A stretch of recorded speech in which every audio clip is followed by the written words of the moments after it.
as God's whole and perfect individuals. And to begin to reconcile, well, how is it possible that here I have this sense of unworthiness, or this sense of inadequacy, or this sense of not measuring up, but I was created to be the one. What's going on with those two distinct yet total different realities that I am finding myself in a struggle with? And as we begin to look at this dynamic of how our self shows up in its state of who it is not. I mean, for instance, let me give you an example. Are you your unworthiness? No. You have unworthiness, but your unworthiness is not you. Are you your inadequacy? No. You have inadequacy, but your inadequacy is not you. Now, who do you have to be when you're needing to be right? Let me just check, make sure. Have you ever needed to be right before? Just raise your hand. Okay, it's just a fur ball. Just cough it up. When you're needing to be right, don't you have to be that unworthiness? Don't you have to be that sense of inadequacy? Don't you have to become that sense there's something wrong with me? But that's not who you are. So when you're being who you are not, life has to mirror something back to you that says, whoa, that's incorrect. That's malpractice. Let me ask you this question. Have you ever needed to have things be a certain way? Or raise your hand. It's called controlling. Well, who do you have to be in order to be controlling? You have to be who you are not. You have to be your inadequacy. You have to be your unworthiness. You have to be your fears. Can you see that whenever our life looks and feels against us, that causes us to feel uncomfortable, it's really a mirror unto our own disconnect.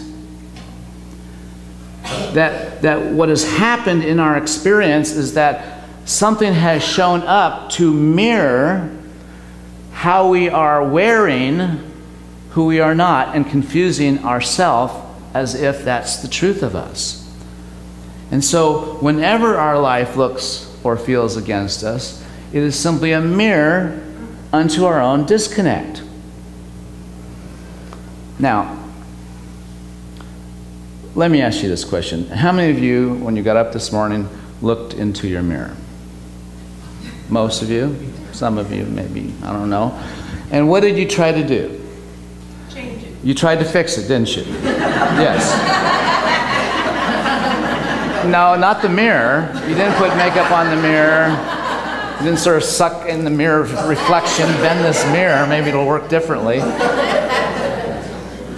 And no, you fixed you. And why did you fix you to begin with? Well, you were uncomfortable with what got reflected back. And you knew that the appropriate thing to do is to change how you're showing up so that something else could get reflected back, right? Well, the same principle is true in life. That if we're uncomfortable with what is being reflected back to us, it's only exposing how we are showing up. But you see, our tendency is, when we forget that the difficulty in a difficult life situation is how we're being with what we're having, our tendency is to try to get God to change the way the mirror works. Have you ever tried to get God to change the way the mirror works? Dear God, get this out of my life. Well, you see, God has no problem with how our life looks and feels, because God knows how our life looks and feels is not against us. Because it's simply exposing our incongruence, our being out of spiritual integrity. When our life looks and feels against us, it is simply exposing that we have lost ourselves into the illusion of our story, believing as if our story is who we are, instead of seeing that our story is simply what we have. And if our story is not the hero's journey, we have misconstrued We have not made our life mean that which is intended to be the anthem of our soul, you see. You know, in my youth, I was a martial arts instructor.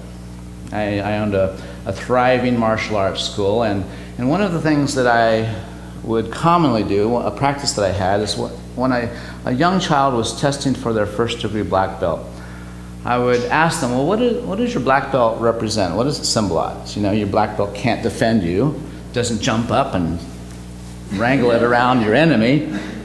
What does it mean to be a black belt? So Scott, who is 9 years old, says this: before I was a black belt, when I got into a fight, I had to fight because I was afraid. But now that I'm a black belt, I can walk away. For a 9-year-old to get that there's a distinction between being in a threatening situation and when you're afraid, having to have to fight, but instead being in that same threatening situation and instead being connected to some metaphor of one's own well-being and worth, to know that there's a total different way of being with what is going on, what a profound realization for this young person to have. In the 30 years that I've taught and practiced martial arts, I've broken all my fingers, my wrists, my toes. I've had 5 broken ribs. I've been knocked out. I've been stabbed. I've been choked unconscious. I've been in the emergency room 3 times to be sewn up, all in the practice of martial arts. I've never been attacked.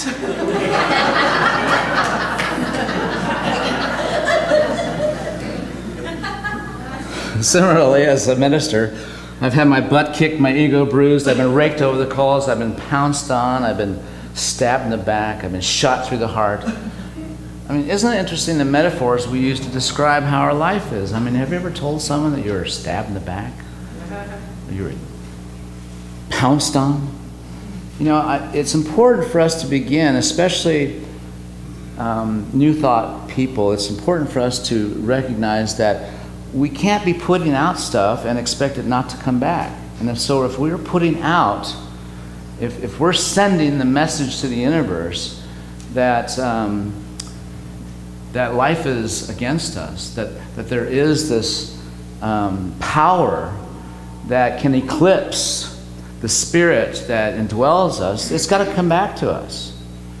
You know, every word that we speak that portrays a life as if there are 2 powers at work has got to come back, because it's not the truth, and we have to reconcile at that.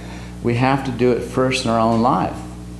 Now, Jesus gave us a way of dismantling this way of being with what we have as if it's against us.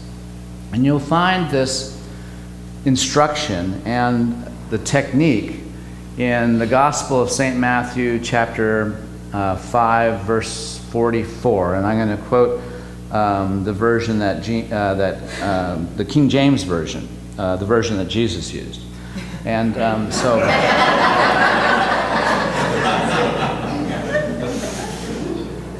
he didn't really use it. And as I do, I'm going to be talking about his metaphor that he uses about the enemy. But your enemy can be anything where you're needing to be right, having to have things be a certain way, or defensive, or pushing something away, or trying to get God to fix the mirror. Your enemy can be your body, your self-image, an illness, a disability. Your enemy can be an interpersonal difficulty or a life circumstance. So pick one to sort of follow along with this. Usually we have 1 or 2 or legions of enemies. And then as you listen to this 4-step instruction, see if you notice if there's a part that's pushing this instruction away. Like, that's not for me. And so here it goes. And Jesus says this: love your enemies. Bless those that curse you. Do good to those that hate you. Pray for those who despitefully use you and persecute you, so you may be called children of your Father which is in heaven.